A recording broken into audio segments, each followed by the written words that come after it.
अब भले ही कांग्रेस और आरजेडी नीतीश सरकार और बीजेपी पर निशाना साध रही हो, लेकिन इस लिस्ट में ये दोनों पार्टियां भी पीछे नहीं है। आधी आबादी के वोट का लोभ उन्हें भी है। अब आप ये दो तस्वीरें देखिए, हम आपको दिखाते हैं दो तस्वीरें, अंदाजा आप लगा लेंगे। एक तरफ आरजेडी का महिला आउटरीच प्रोग्राम है जो पहले से चल रहा है। दूसरी तरफ आप कांग्रेस का बिहार का प्रोग्राम देखिए, महिलाओं तक पहुंचने की तस्वीर।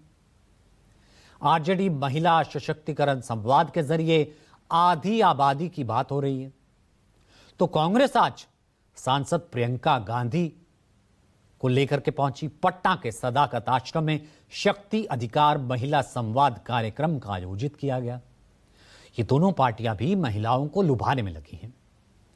महागठबंधन ने महिलाओं को ध्यान में रखते हुए बिहार में सरकार बनने पर 3 बड़ी योजनाएं शुरू करने का ऐलान किया है। सरकार बनी, ये घोषणा है। माई बहन मान योजना, इसके तहत हर महिला को 2500 रुपए हर महीने, विधवा और बुजुर्ग को पेंशन योजना के तहत 1500 रुपए हर महीने करने का वायदा। ग्रेजुएट और पोस्ट ग्रेजुएट गर्ल्स स्टूडेंट्स को स्पेशल स्कॉलरशिप देने का वायदा। इसके अलावा मेडिकल इंजीनियरिंग करने वाली लड़कियों के लिए फीस माफ या फिर 75% तक सब्सिडी। कॉलेज जाने वाली छात्राओं के लिए फ्री बस, ट्रेन पास, ये सब बातें भी हैं घोषणा का अहम हिस्सा। ये दोनों पार्टियों ने कही हैं। वहीं अगर बात लगाई जाए कि किस तरीके से ये हो क्यों रहा है, बात सब महिलाओं की कर रहे हैं, लेकिन सवाल भी उठा रहे हैं, क्या ऐसी योजनाओं के सहारे सियासी पार्टियों को राज्य में सत्ता में लौटने में मदद मिलती है? सीधे तौर पर इसका जवाब अगर दिया जाए पूरे आंकड़ों के मुताबिक तो है हां। आंकड़े देखें तो कह सकते हैं आधी आबादी को कैश ट्रांसफर स्कीम सत्ता में लौटने की गारंटी बन सकता है। फॉर एग्जाम्पल, महाराष्ट्र, झारखंड, हरियाणा, आंध्र प्रदेश, ओडिशा, मध्य प्रदेश, तेलंगाना, छत्तीसगढ़ जैसे राज्यों में महिलाओं के खातों में कैश ट्रांसफर स्कीम ने सत्ता की राह को आसान कर दिया। नवंबर 2023 से नवंबर 2024 के बीच 13 राज्यों में चुनाव हुए। इनमें से 9 राज्यों में महिलाओं के लिए कैश ट्रांसफर जैसी स्कीम लॉन्च की गई या फिर वो वैसा ही वायदा किया गया। 9 में से 8 राज्यों में ऐसा करने वाली सरकार या फिर पार्टी चुनाव जीती है। आपको कुछ राज्यों के आंकड़े बताते हैं। मध्य प्रदेश में मार्च 2023 में बीजेपी सरकार ने शुरू की थी, बहुत पॉपुलर हुई थी, लाडली बहना योजना। चुनाव से पहले किस्त जारी कर दी। योजना कारगर साबित हुई। बीजेपी ने 230 में से 164 सीटें जीत ली। झारखंड, नवंबर 2024 में चुनाव हुए।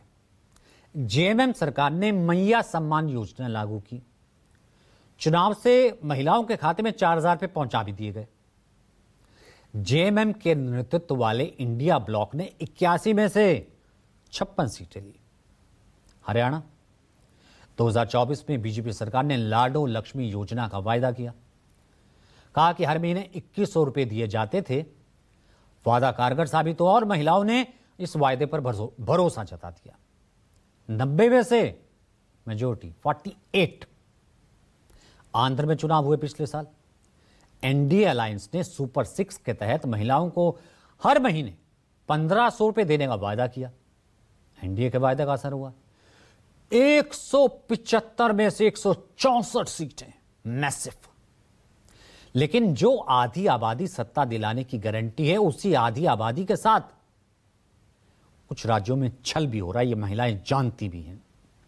इसमें 2 राज्य प्रमुख हैं, पहला महाराष्ट्र और दूसरा दिल्ली। दोनों हैं बीजेपी शासित राज्य।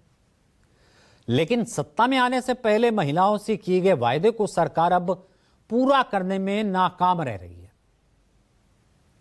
कैसे, ये हम आपको बताते हैं। महाराष्ट्र सरकार विधानसभा चुनाव से पहले मुख्यमंत्री माझी लाडकी बहन योजना के तहत महिलाओं को 2100 रुपए देने का वायदा था। लेकिन सत्ता में आने के बाद महिलाओं को सिर्फ 1500 रुपये प्रति महीने ही दिए जा रहे हैं, वो भी देरी से। सरकार कह रही है आर्थिक स्थिति खराब है, इसलिए 1500 अब है, आगे 2100 कर देंगे, लेकिन अभी मुश्किल है। एक दिल्ली, इस साल चुनाव हुए, विधानसभा चुनाव। आम आदमी पार्टी को करारी शिकस्त मिली। पार्टी को हराकर 27 साल बाद बीजेपी ने सत्ता में वापसी की। अब यहां का हाल देखिए। दिल्ली का जो हाल है, दिल्ली का जो वायदा है, वो किस तरीके का है। चुनाव से पहले अपने संकल्प पत्र में बीजेपी ने दिल्ली की महिलाओं को 2500 रुपए महीने आर्थिक लाभ देने का वायदा किया। दिल्ली में बीजेपी की सरकार को बने कई महीनों हो गए, लेकिन दिल्ली की महिलाएं अब तक खाते में 2500 आने का इंतजार कर रही हैं। दिल्ली सरकार ने इसके लिए मुख्यमंत्री महिला समृद्धि योजना शुरू करने का ऐलान कर दिया। कयास लगाया जा रहा था कि 8 मार्च यानी अंतर्राष्ट्रीय महिला दिवस को मुख्यमंत्री महिला समृद्धि योजना की पहली किस्त जारी हो सकती है, हुआ ही नहीं।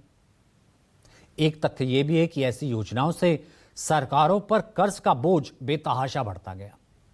यही कारण है कि पार्टियां चुनाव से पहले वायदा तो कर देती, लेकिन जब वायदों को पूरा करने का समय आता है तो उनके हाथ पांव फूल जाते हैं। आधी आबादी सत्ता की गारंटी तो है, लेकिन वायदे के नाम पर उनके साथ छल किया जा रहा है।